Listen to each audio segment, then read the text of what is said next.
अगर positive balance है तो इधर आएगा, अगर क्रेडिट बैलेंस है या नेगेटिव बैलेंस है तो इधर आएगा। अच्छा, ये होता है ओल्ड कैश बुक का बैलेंस, ठीक है। या तो डेबिट साइड पे आएगा या क्रेडिट साइड पे आएगा, इसलिए और लिख रहा हूँ। अच्छा, ये कॉन्सेप्ट आपको पता है ना कि हम जो अमाउंट बैंक में डिपॉजिट करवाते हैं, बैंक उसको क्रेडिट करता है, ठीक है। हमारे पास कोई अमाउंट आता है थ्रू चेक, तो हम अपने अकाउंट बैंक को डेबिट करते हैं, और जो जिस जिस जिस बैंक में हमारा अकाउंट होता है, बैंक उस वो वाले बैंक जो है वो उसको क्रेडिट करें, ये पता है ना आपको। जी। वो ट्रांजेक्शन जिसको हम डेबिट करेंगे बैंक उसको क्रेडिट करेगा, वो ट्रांजेक्शन जिसको हम क्रेडिट करेंगे बैंक उसको डेबिट करेगा। जो बैंक आप जो अमाउंट जमा कराते हैं बैंक के अंदर, तो वो उनकी लाइबिलिटी हो जाती है। उनके ठीक है। लिए क्या हो जाती है? लाइबिलिटी। लाइबिलिटी। हमारा एसेट होता है तो उनकी लाइबिलिटी थी, जब उनकी लाइबिलिटी कम होती है तो कम करते हैं। तो यहाँ पे बैंक चार्जेस का जब वो हमारा पैसा रिडक्ट कर लेंगे, तो बैंक क्या करेगा? डेबिट करेगा। जी। हमारे पास बैंक स्टेटमेंट आएगा, तो बैंक ने जो भी बैंक ने डिडक्शन की होंगी ना, तो बैंक तो उसमें दो कॉलम होते हैं, एक डेबिट कॉलम एक क्रेडिट कॉलम। तो वो अमाउंट विड्रॉल, ठीक है। तो जी। बैंक उसको डेबिट करेगा तो हम क्रेडिट करेंगे। तो बैंक चार्जेस, डायरेक्ट डेबिट, ठीक है। बैंक बैंक ने डेबिट किया, ये कोई अमाउंट है तो डायरेक्टली डेबिट हो गया। स्टैंडिंग ऑर्डर, ये भी बैंक ने डिडक्शन की है स्टैंडिंग ऑर्डर के नाम से। बैंकर ऑर्डर, ये हमारी कोई इंस्ट्रक्शन है जिसकी यहाँ पे बैंक डिडक्शन कर रहा है। Bank service charges, service charges,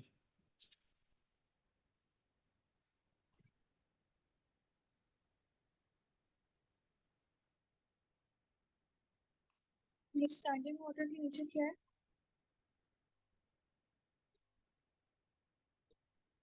हाँ एक सेकेंड।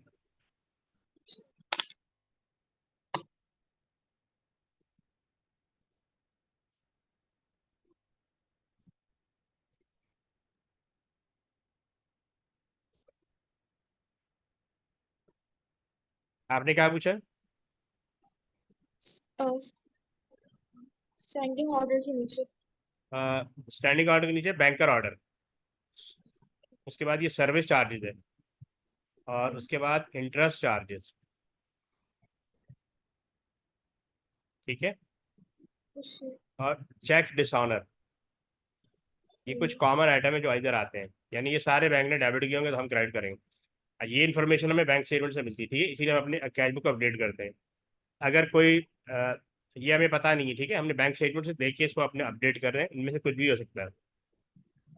अच्छा, इधर डायरेक्ट क्रेडिट, वो भी अमाउंट हमारे अकाउंट में आया, बैंक उसको क्रेडिट करेगा तो हम डेबिट करेंगे। क्रेडिट ट्रांसफर, ठीक है, जैसे कि आजकल ऑनलाइन हो रहा है। और उसके बाद किसी और डिविडेंड रिसीव्ड, आपने कोई शेयर लिए हुए थे, वहाँ से अमाउंट आ गया। इंटरेस्ट रिसीव, आपने किसी को लोन दिया हुआ था, वहाँ से इंटरेस्ट आ गया, ठीक है। अब अगर ये साइड डेबिट साइड ज़्यादा है तो कैरेटा इधर आएगा, ये डेबिट बैलेंस होता है। और अगर क्रेडिट साइड ज़्यादा है तो कैरेटा इधर आएगा। 2 मिनट होल्ड कीजिएगा।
ओके, ये समझ में आ गया, इसको रिमूव कर दूं? जी। अच्छा, अब मैं जो बैंक BRS है इसके चार फॉर्मेट बना देता हूँ, ठीक है? चार मेथड है। अच्छा, सम टाइम कैश बुक में एरर होता है तो उसकी करेक्शन अपडेटेड कैश बुक में करेंगे, लेकिन अगर बैंक का एरर है तो BRS में करेक्शन करेंगे, ठीक है? अच्छा, ये पहला मेथड है, balance as per updated cash book. अगर ये डेबिट है, ठीक है, तो इसमें ऐड करेंगे अनप्रेजेंटेड। अनप्रेजेंटेड वो चेक है जो हम इशू कर चुके हैं लेकिन हम अभी तक बैंक को प्रेजेंट नहीं हुआ किसी वजह से। अच्छा, अनप्रेजेंट चेक वो होता है जिसको हम अपनी कैश बुक में क्रेडिट कर चुके हैं, ये हमने सप्लायर को दिया था, ड्यू टू एनी रीजन ये अभी तक बैंक के पास नहीं आया, तो बैंक ने इसको डेबिट करना था, लेकिन जब हमने बैंक स्टेटमेंट देखा तो उसमें ये हम चूँकि क्रेडिट कर चुके हैं तो बैंक को डेबिट करना था, लेकिन वहाँ डेबिट नहीं हुआ, ठीक है? ठीक है। तो चूँकि हम क्रेडिट कर चुके हैं तो हमारा बैलेंस नीचे चला गया, इसीलिए हम उसको वापस लेकर आए ओरिजिनल पोजीशन, ठीक है? अगर एक से ज़्यादा है यहाँ पर टोटल करके यहाँ पे डाल दें, लेस अनक्रेडिट, अनक्रेडिट अमाउंट या चेक जो भी होगा। अनक्रेडिट अमाउंट वो है जब हमारे पास चेक आया तो हमने डेबिट कर दिया और वो पे चेक हमने बैंक में सबमिट करा दिया। अब बैंक को क्या करना था? क्रेडिट, लेकिन जब मैंने बैंक स्टेटमेंट देखा तो उसमें क्रेडिट नहीं हुआ, ठीक है? ठीक है, तो अब वो हुआ क्या? तो जब हमने हमने डेबिट किया, बैंक ने क्रेडिट किया, इसका मतलब अनक्रेडिट है, क्योंकि मैं अपने अकाउंट को डेबिट कर चुका था, ठीक है? तो अब ज़ाहिर है उसको मैं वापस माइनस करूंगा ना, क्योंकि ऑलरेडी मैं इंक्रीज कर चुका था। बैंक ने इंक्रीज नहीं किया, मुझे भी मैंने इंक्रीज किया तो बैंक को इंक्रीज करना चाहिए, इसको ऐसे समझ ले। इसलिए मैं वापस उसको माइनस करूंगा ताकि वो ओरिजिनल अमाउंट आए। तो यहाँ पे आएगा balance as per bank statement, ठीक है? जी। समझ में आ गया? जी।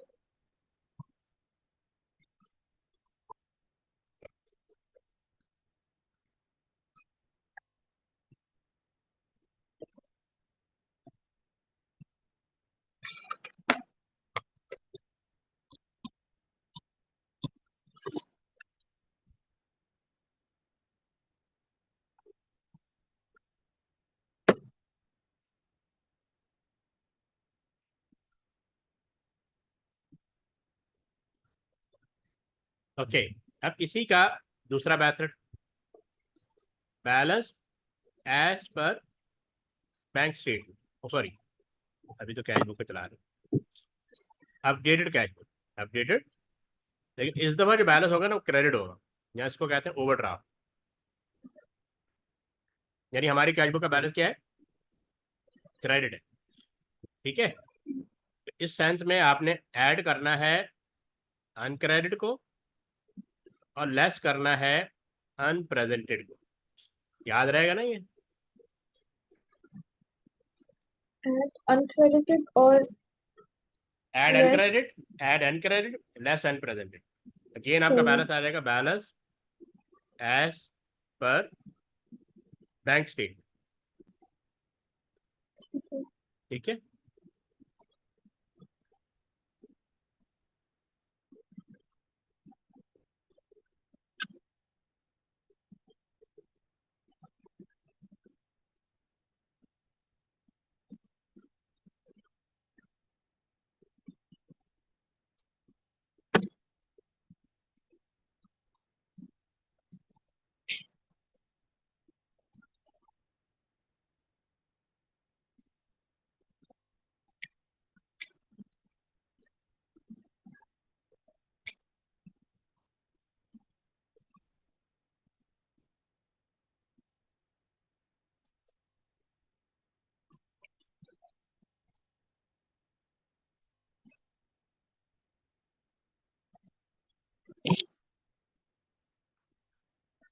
ठीक है, रिमूव कर दूं? जी। अब हम बैंक स्टेटमेंट के बैलेंस से शुरू करेंगे और अपडेटेड कैश बुक का फाइंड करेंगे। तो ये तीसरा मेथड है, balance as per bank statement. अच्छा, एक चीज याद रखिएगा, अगर हमारी कैश बुक का बैलेंस डेबिट है तो बैंक स्टेटमेंट का बैलेंस क्रेडिट होना चाहिए।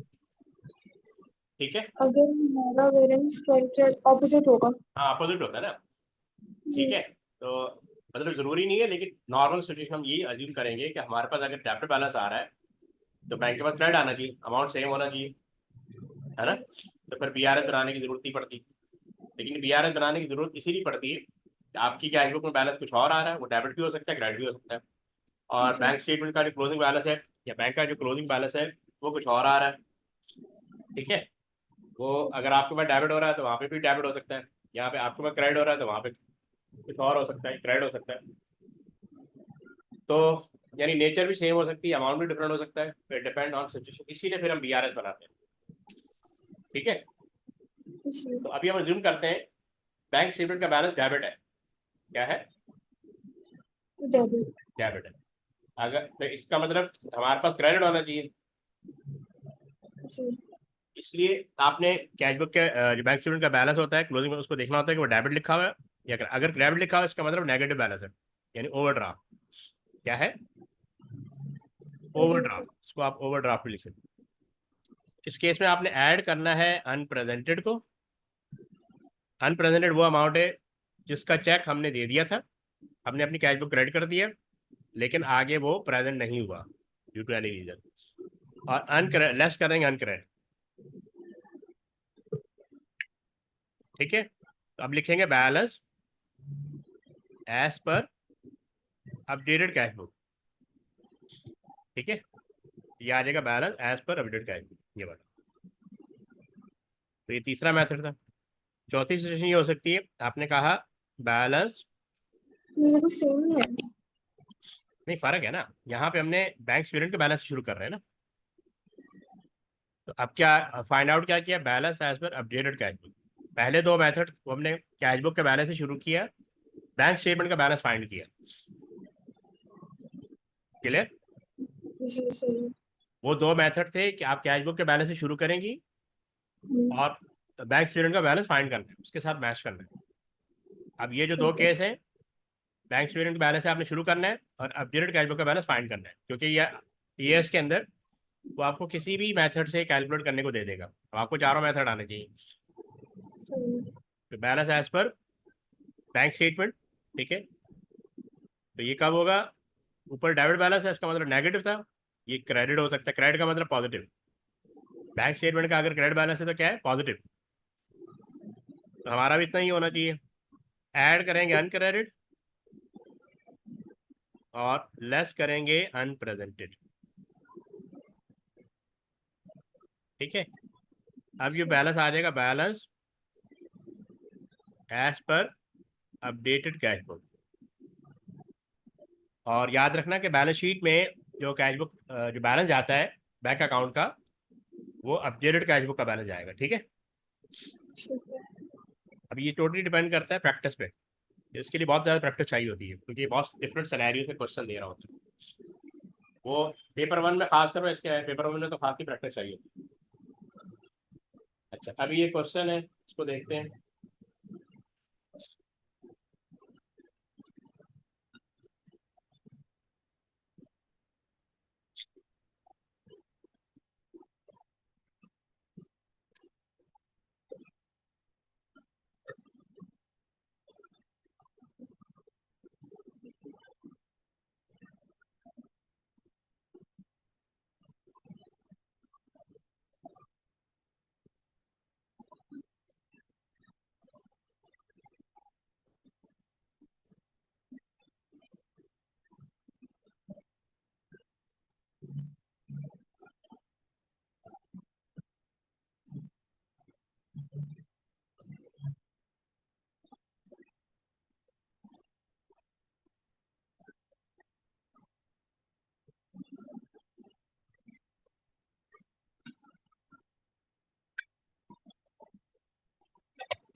ओके, क्वेश्चन देखें, इसमें लिखा हुआ eight 31 July 2014 Chaya man had a debit balance of 8,000 in the bank column of his cash book.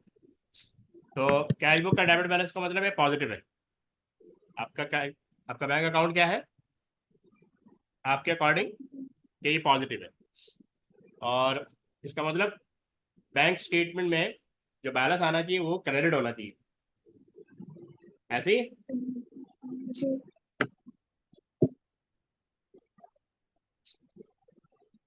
तो बाकी ये ट्रांजेक्शन दी हुई और इसमें क्या रहा है, his bank statement showed a credit balance of 50। अच्छा, तो हमारा अगर डेबिट है तो उधर क्रेडिट है, लेकिन अमाउंट डिफरेंट है, ठीक है।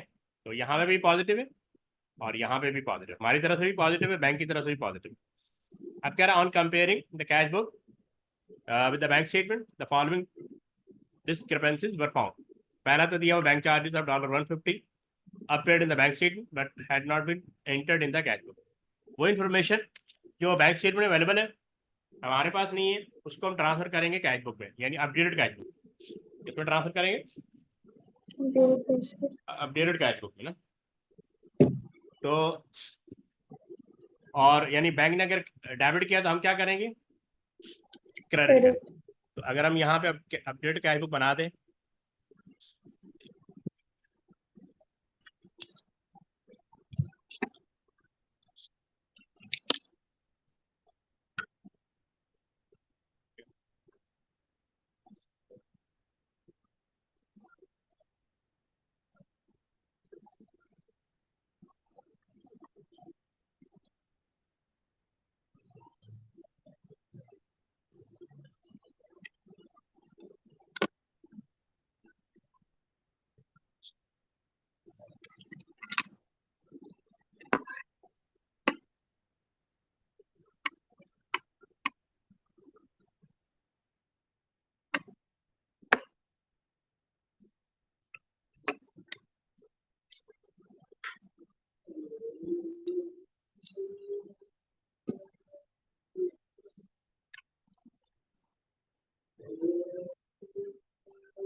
तो यहाँ पे अपडेटेड कैश बुक बनाया था ताकि आपको आइडिया हो जाए। पहले कैश बुक की चीज़ें अपडेट कर लेते हैं।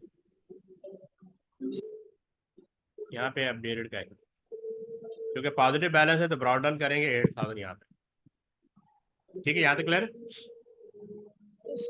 ये अमाउंट हमने ब्रॉड डाउन कर दिया। अब कह रहे हैं बैंक चार्जेस 150, तो बैंक ने किया होगा डेबिट, तो हम क्या करेंगे, क्रेडिट। यहाँ पे हम लिख देते हैं बैंक चार्जेस, ये पॉइंट क्लियर है। अच्छा, अब ये देखें second, a credit of 450 for dividend received had not been entered in the cash book. जाहिर है कैश बुक में जब आएगा ना, जब हमारे पास बैंक स्टेटमेंट आएगा, तो बैंक स्टेटमेंट शो कर रहा है कि आपके अकाउंट में पैसा आया है 450। इसका मतलब बैंक ने क्या किया, क्रेडिट किया। तो हम क्या करेंगे, डेबिट। तो हम डेबिट कर देंगे, तो ये डिविडेंड आ गया। क्लियर। अच्छा, नंबर 3 है cheque receipt from customer amounting to 3500 had been entered in the cash book but had not yet been credited by the bank। तो ये अनक्रेडिट है। ये क्या है, अनक्रेडिट, BRS में जाएगा, सही। तो यहाँ नहीं आएगा क्योंकि ऑलरेडी इंक्लूड है, 8,000 में ऑलरेडी इंक्लूड है। Cheque for 1200 receipt from a debtor had been returned by the bank marked insufficient fund for payment. तो ये क्या है, चेक डिसऑनर। ये क्या है, तो आपको याद है चेक डिसऑनर मैंने यहाँ बताया था, डिसऑनर आपने यहाँ लिखना है, हाँ क्रेडिट साइड, ठीक है, क्योंकि बैंक ने उसको डेबिट कर दिया ना। अच्छा, अब कह रहे हैं check issued by the business amounting 2,000 were recorded in the cash book but did not appear in the bank statement. तो ये अनप्रेजेंटेड हो गया, तो ये हो गया अनप्रेजेंटेड, तो ये जाएगा BRS। तो आपको बस ये आइडेंटिफाई करना है कि कौन सा आइटम BRS में जाएगा और कौन सा आइटम अपडेटेड कैश बुक में जाएगा, ठीक है। तो अब हम टोटल कर लेंगे, डेबिट साइड ज़्यादा है, डेबिट साइड टोटल आ रहा है 8450, ये आपने दोनों तरफ लिख देना, और इधर कैरी डाउन आ जाएगा, ये अब नया बैलेंस आ जाएगा, ये आ जाएगा 7100। ठीक है। ठीक है, तो एब्सोल्यूट कैश बुक का बैलेंस ये पार्ट है, तो मैं इसको रिमूव कर रहा हूँ। अब हम BRS बनाते हैं। ठीक है, जी। तो यहाँ पे BRS बनाते हैं। देख, तो हम दोनों मेथड से बना लेते हैं। पहले मैं बनाता हूँ बैलेंस, इधर BRS लिख देता हूँ, balance as per updated cash book. कितना आया था? 7100 आया था। जी। ठीक है, तो ये कौन सा बैलेंस है? Debit balance. ये कौन सा बैलेंस है? Debit balance. Debit balance. ठीक है, ठीक है, डेबिट। तो जब डेबिट बैलेंस होता है तो ऐड करते हैं अनप्रेजेंटेड कैश बुक का। अपडेटेड कैश बुक का बैलेंस जब डेबिट होगा, हम ऐड करेंगे अनप्रेजेंटेड। तो अनप्रेजेंटेड ठीक। ये है, जी। ठीक है, और अनक्रेडिट ये है, तो लेस करेंगे अनक्रेडिट 3500, ब्रैकेट कर देंगे। तो 7100 में 2000 ऐड करें और 3500 माइनस करें, फिर मुझे बताएं क्या माइनस आ रहा है।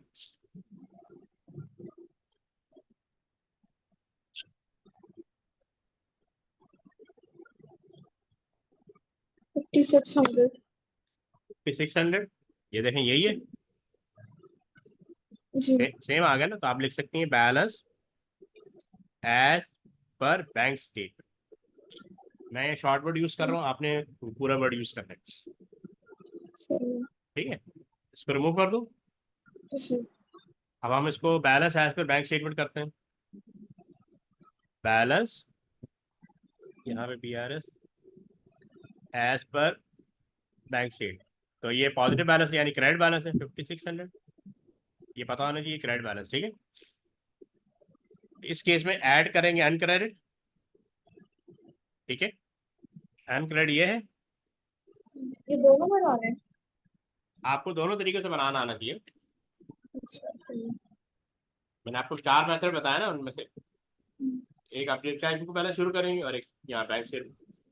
क्योंकि वो सही। आपको फोर्स कर सकता है बैंक स्टेटमेंट बैलेंस शुरू करें और अपडेट कैश बुक के बैलेंस को मैच करें।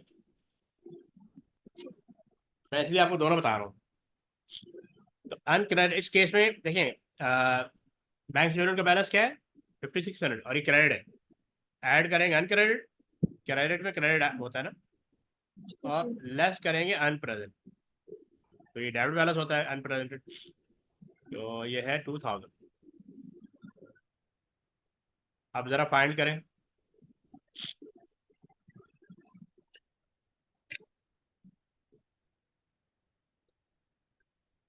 अपडेट कैश बुक का बैलेंस आएगा। 7100। तो वही आ गया ना, बस ये था BRS। ठीक है, जी। अब क्विकली एरर करवा दूं। जी। वो टाइप्स ऑफ एरर तो पता है ना आपको? जी। एरर और सस्पेंस अकाउंट। सस्पेंस अकाउंट बोलते हैं। 88।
तो ये सेम पेपर ही था, इसका क्वेश्चन 1 पार्ट ए और बी, ये एरर का ही है।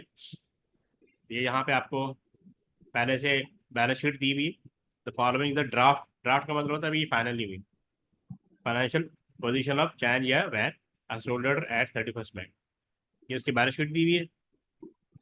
और नीचे लिखा after preparation of the draft statement financial position the following error were discovered, 1 2 3 4 5 6 7। और यहाँ पे आपसे कह रहे हैं कि prepare a statement to show the corrected profit for the year ended 31st May 2014। तो आप एक काम करें, इसका ले लें स्क्रीनशॉट यहाँ तक ये, तो फिर आप, मैं यहाँ पे एरर नीचे एरर करेक्ट करता जाऊँगा, ठीक है। जी सर। तो आप एरर गो थ्रू, आपको पता आइडिया होता जाएगा कौन सा एरर कैसे करेक्ट हो रहा है। एरर के लिए जनरल जनरल बड़ा स्ट्रॉन्ग होना चाहिए। मिलेगा। ये नहीं,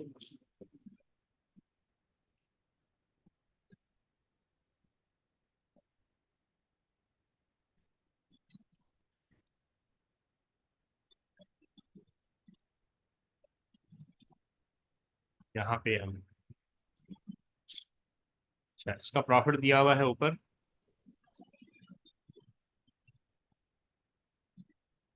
250,000 दिया है, ठीक है। तो इसमें आपसे रिक्वायरमेंट ये कर रहे हैं कि प्रिपेयर द स्टेटमेंट, स्टेटमेंट जब भी बनेगा, एरर का एरर को रेक्टिफाई करने का मेथड ये है कि पहले आप जनरल जनरल बना लें, ठीक है, और उसके बाद ऐड और लेस कर लें, ठीक है। एक जी। तरीका तो ये है। तो दूसरा ये है कि डायरेक्ट स्टेटमेंट बना लें। तो अभी हम देखते हैं जनरल जनरल के थ्रू। तो पहला एरर दिया हुआ है, a purchase credit note receipt for 12,000 had been completely omitted from the books. A purchase credit note receipt, इसका क्या मतलब हुआ? परचेज रिटर्न ऐसी जी। परचेज रिटर्न होगी ना। A purchase credit note receipt for 12,000 had been completely omitted from the books। तो हम इसका जनरल जनरल बना लेते पहले। परचेज रिटर्न हुई है या सेल रिटर्न हुई है? Purchase return. परचेज रिटर्न, ठीक है, क्योंकि उसके अंदर परचेज का वर्ड आ रहा है ना, अदरवाइज सेल रिटर्न होता। तो क्रेडिट नोट हमेशा सप्लायर इशू करता है, ठीक है, क्योंकि वो कस्टमर का अकाउंट क्रेडिट कर रहा होता है। अच्छा, तो इसका जनरल जनरल क्या बनेगा कि अगर परचेज रिटर्न हुई है तो इसका मतलब अकाउंट पेबल डेबिट हो गया, कितने अमाउंट से? 12,000, और परचेज रिटर्न 12,000 से क्रेडिट हो। तो अब देखें, एक चीज़ याद रखिएगा, अब आपका जो ड्राफ्ट वो है ना, प्रॉफिट वो है 250,000, तो क्या है? हाँ, वो आइटम जो इनकम स्टेटमेंट में एग्जिस्ट करता है, अगर वो क्रेडिट हो रहा है तो ऐड करेंगे, अगर वो डेबिट हो रहा है तो माइनस करेंगे। क्लियर? परचेज रिटर्न आता है इनकम स्टेटमेंट में? हम्म, आता है ना। तो अब यहाँ पे परचेज रिटर्न क्या हो रहा है? क्रेडिट हो रहा है, तो इसमें ये ऐड हो जाए, ठीक है। मैं जरा जरा बना रहा हूँ तो बस देखता हूँ ये सारे आइटम इस पर आ जाए। अच्छा, फिर सेकंड है इन्वेंट्री एट 31st May 2014। तो पहले ऐड वाले कर लेते हैं ना, फिर है ओवर चार्ज।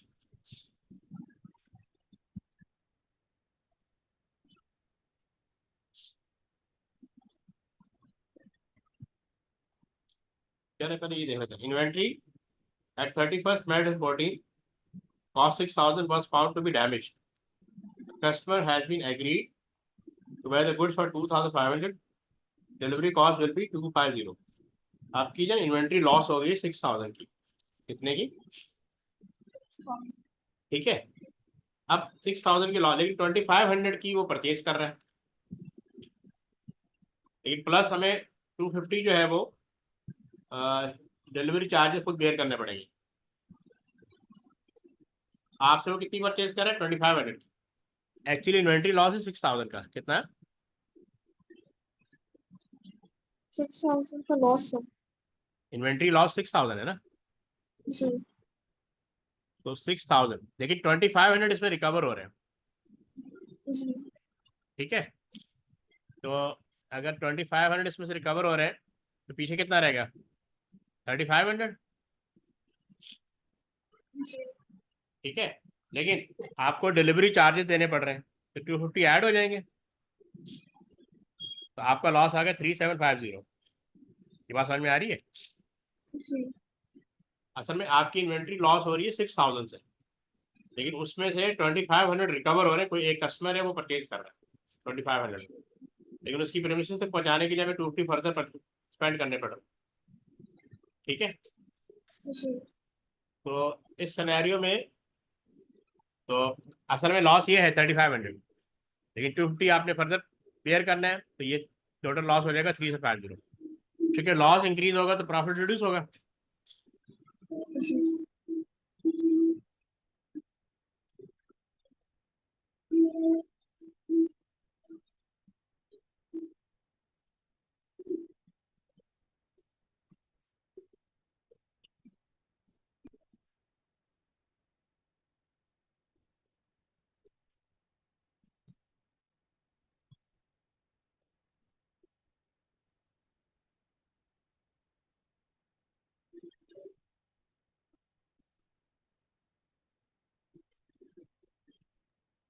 ठीक है, चूंकि लॉस इंक्रीज हो रहा है तो 3750, ये इसको मैं ऐसे करता जाता हूँ ना, जो ऐड होते हैं वो ऐड करता जा रहा था, लेकिन साथ साथ ये बढ़िया है। तो ये विदाउट ब्रैकेट, ठीक है, ये क्या हो रहा है? ऐड हो रहा है, और सेकंड वाला माइनस होगा 3750, तो मैं इसको ब्रैकेट में लिखूँ, ठीक है। यहाँ तक क्लियर है? अच्छा, फिर है the loan was received on 1st December 2013. Loan interest of 4% per annum has not been paid. The loan was received on 1st December 2013. जिसमें जो रिकमेंड हो रहा है 31 मई को, तो इसका मतलब 6 महीने बन रहे हैं। Loan interest of 4% per annum has not been paid. अब लोन का अमाउंट कितना बैलेंस शीट में दिया हुआ है? वो है 100,000। तो 100,000 का 4% कितना बनता है? 4000।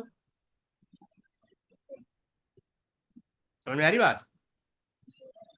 लोन है 100,000 का, बैलेंस शीट में दिया हुआ है आपको, ठीक है। तो 100,000 का लोन, इसका इंटरेस्ट 4%, ठीक है, तो आएगा 4000, यानी एनुअली आपने 4000 पे करना है। लेकिन चूंकि लोन आपने 1 दिसंबर को लिया है और बिजनेस पीरियड 31 मई को एंड हो रहा है, तो ये बनते हैं 6 मंथ। इसको कर देंगे 2 से डिवाइड। आपको इंटरेस्ट एक्सपेंस बेयर करना है करंट पीरियड में 2000, क्योंकि एक्सपेंस रेज हो रहा है। एक्सपेंस क्या हो रहा है? तो आप इसकी एंट्री इस तरह बना सकते हैं, इंटरेस्ट एक्सपेंस 2000, इंटरेस्ट पेएबल अभी आपने पे नहीं किया तो 2000। तो अब आप देखें, ये इनकम स्टेटमेंट का डेबिट डेबिट जाने जाने में डेबिट हो रहा है ना, यानी एक्सपेंस रेज हो रहा है। एक्सपेंस रेज हो रहा है तो हम डेबिट कर देंगे, ये माइनस कर देंगे। ये पॉइंट क्लियर है? नमस्कार। 6 मंथ बन रहे हैं, एनुअली 4000 देना है आपने। कितना देना है?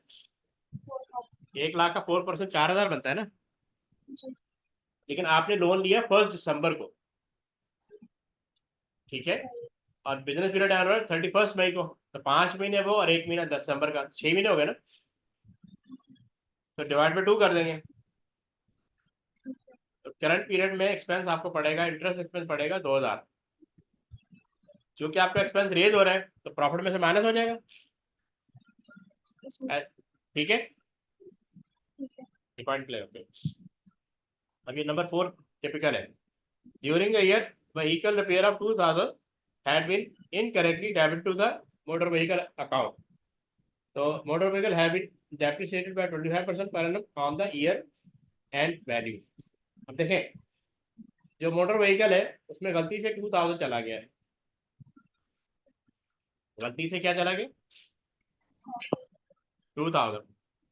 एक तो जो रिपेयर एक्सपेंस है उसको आपने करेक्ट करना है, पहले तो उसको करेक्ट कर लेते हैं।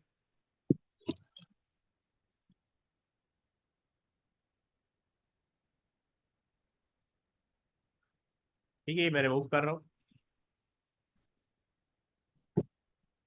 इसका मतलब ये होगा कि रिपेयर एक्सपेंस मैं डेबिट कर दूंगा 2000 से, और मोटर व्हीकल क्रेडिट कर दूंगा 2000 से। यहाँ तक पॉइंट क्लियर है? पहले इसको करेक्ट करूंगा ना, कि रिपेयर एक्सपेंस का अमाउंट हमने मोटर व्हीकल में डेबिट कर दिया। ठीक है, यहाँ तक क्लियर है? नहीं समझ आया? आ गया ना? तो पहले तो मैं इसको करेक्ट करूंगा ना। अब चूंकि रिपेयर एक्सपेंस, आपका एक्सपेंस इंक्रीज हो रहा है तो प्रॉफिट रिड्यूस होगा, तो 2000 यहाँ पे ब्रैकेट ब्रैकेट में डाल दो। अच्छा, अब हुआ क्या, इस मिस्टेक की वजह से एसेट की वैल्यू इंक्रीज हो गई। एसेट की वैल्यू क्या हो गई, 2000 से इंक्रीज हो गई, और उसके ऊपर आपने 25% का डेप्रिसिएशन चार्ज कर दिया, और वो आपने प्रॉफिट में से माइनस कर दिया। ठीक है, तो उसको हमने करेक्ट करना है। तो 2000 का डेप्रिसिएशन कितना बनता है,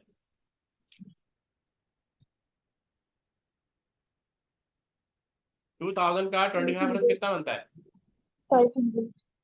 500 ना। इसका आपने 25% निकाला, ये 500, तो ये 500 आपने ओवर चार्ज कर दिया, जिसकी वजह से प्रॉफिट हो गया रिड्यूस। तो इसको हम क्या करेंगे, ऐड बैक करा देंगे, ओवर चार्ज कैसे होगा? क्योंकि ये जो मोटर व्हीकल 2000 से ओवर चार्ज होगी ना।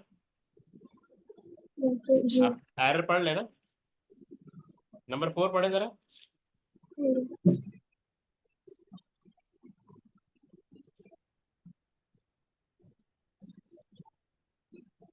तो वो तो वैसे भी डेप्रिशिएट होनी थी। ये होनी तो थी, लेकिन आपने मोटर व्हीकल का मोटर रिपेयर, जो रिपेयर एक्सपेंस था ना मोटर रिपेयर का, वो मोटर जी। व्हीकल में डेबिट कर दिया, यही तो कह रहे हो। जी, तो अब समझ आपने, आ गई। हाँ, 2000 एक्स्ट्रा डाल दिया उसके अंदर, उस, और आपने डेबिट चार्ज किया 25% से, तो डेप्रिसिएशन ओवर चार्ज हो गया ना। जी। तो डेप्रिसिएशन एक्सपेंस होता है, तो अगर डेफिनेट ओवर चार्ज हुआ तो आपका प्रॉफिट भी उतने अमाउंट से रिड्यूस हो गया। लेकिन कैंसिल आउट कर दिया है ना मोटर व्हीकल का। तो मोटर व्हीकल का अमाउंट निकाला ना, लेकिन 2000 पे जो डेप्रिसिएशन 25% चार्ज किया वो तो नहीं किया ना, वो भी तो एडजस्ट करने पड़ेगा ना।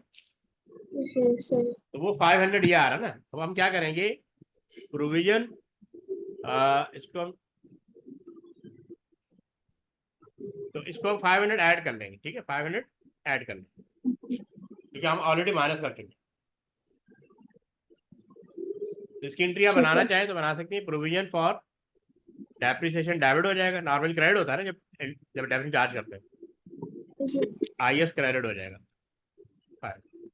500 ऐड हो गया ना, इसीलिए ऐड हो रहा है। ठीक है, जी। अब नंबर 5 पढ़े जरा।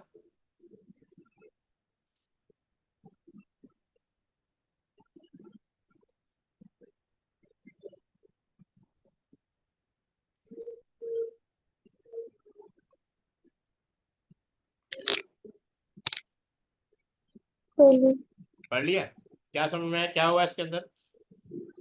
ये कह रहा है ऑन मोटर फर्स्ट में, व्हीकल। हाँ, 2014 motor vehicle with net book value 16,000 had been badly damaged in a collision. No entry has yet been made in the account for this. The insurance company has agreed to pay 30,000 in compensation. The trader will receive a further of 1,200 for the scrap value. तो 16,000 की motor vehicle थी जो damage हो गई। ठीक है, जी।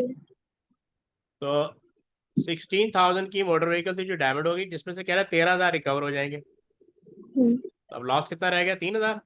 जी। अच्छा, फिर कह रहा है 1200 की वो मोटर मोटर व्हीकल चली जाएगी एज ए स्क्रैप। तो वो भी रिकवर हो गया। जी पीछे लॉस कितना रहेगा, 1800। जी। तो जब लॉस इंक्रीज होगा तो प्रॉफिट रिड्यूस होगा। लॉस तो रिड्यूस हो रहा है ना। नहीं, आपका लॉस 16,000 का है, मोटर जी व्हीकल डैमेज जिसमें होगी तो ना, तो ओवरऑल लॉस पूरा कितना है। क्लियर हो गया। हाँ तो सुन तो लें, ओवरऑल लॉस 16,000 है ना, जी लेकिन 13,000 रिकवर हो गया इंश्योरेंस से। ठीक है। पीछे लॉस कितना रहेगा, 3,000 का। हम्म, और कह रहा था कि यही motor vehicle as a scrap value चली जाएगी, 1200 उसमें से आ जाएंगी। जी तो पीछे लॉस कितना बचा, 1800 का। जी। क्योंकि लॉस इंक्रीज हो रहा है तो प्रॉफिट रिड्यूस हो जाएगा, तो ब्रैकेट में लिख देंगे। तो लॉस तो रिड्यूस हुआ है ना 1200 से। नहीं, 1200 से लॉस रिड्यूस नहीं हुआ ना, ओवरऑल लॉस 16,000 है, कितना है, 16,000। यानी 16,000। लेकिन उसमें से 13,000 आ गया ना, पीछे लॉस कितना रह गया। 3,000। 3,000 में से 1200 माइनस कर देंगे, क्योंकि हम वो जो motor vehicle as a scrap निकाल रहे हैं, 1200 उसमें से आ रहे हैं। जी तो पीछे लॉस कितना रहेगा, 1800 रह गया। जी तो ये 1800 रिकवर नहीं हुआ ना, ठीक है। तो ये एज ए लॉस प्रॉफिट में से माइनस करेंगे। आपका प्रॉफिट ये है। सही। सही है। जी इसके बाद क्या है, नंबर 6 पढ़ लें, नंबर 6।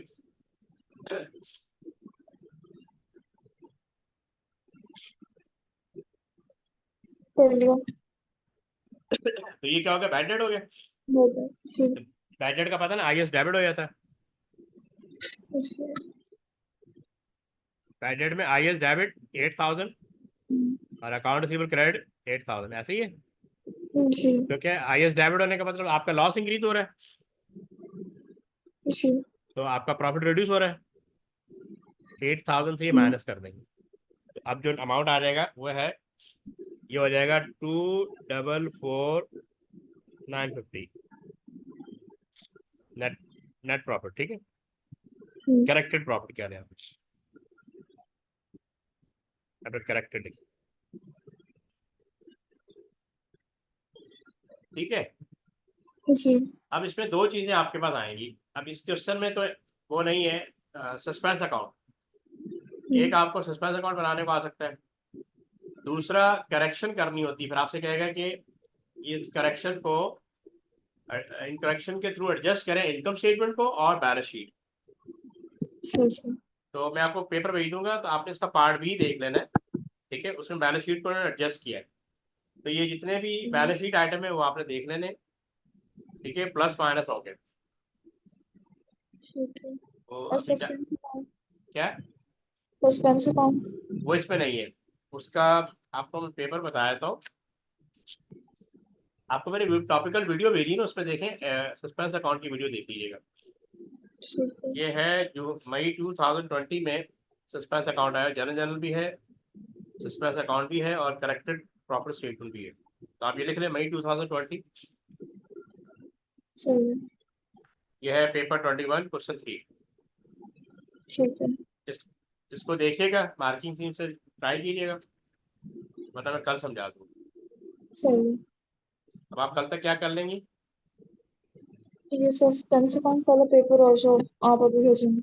हाँ, तो आपको जून जून 23 का तीसरा वेरिएंट भेज दूँ, दोनों वेरिएंट कर लिया आपने, वेरी। 21 22 और एक तीसरा 23 भी होता है ना। जी आपको मैंने दो भेजे हैं, जी। तो आपको मैं तीसरा भी भेज देता हूँ, ठीक है, ठीक है। ताकि आपकी ओवरऑल प्रैक्टिस हो जाएगी। और वो जो सही मैंने है। टॉपिकल वीडियोस की लिस्ट भेजी है ना, उसमें से भी देख लीजिएगा आप, ताकि आपको टॉपिकल जहाँ पे इशू आ रहा है ना, तो उससे भी अंडरस्टैंडिंग आपकी डेवलप हो जाएगी। ठीक है। तो आपके पास 2 दिन और रहेंगे ना, 7 8 9 का पेपर है, जी ठीक है। बस आप ज़्यादा से ज़्यादा तैयारी करें, ज़्यादा टॉपिकल भी करें, ठीक है। ठीक है। जी। ओके, अल्लाह हाफिज़। अल्लाह हाफ़िज़।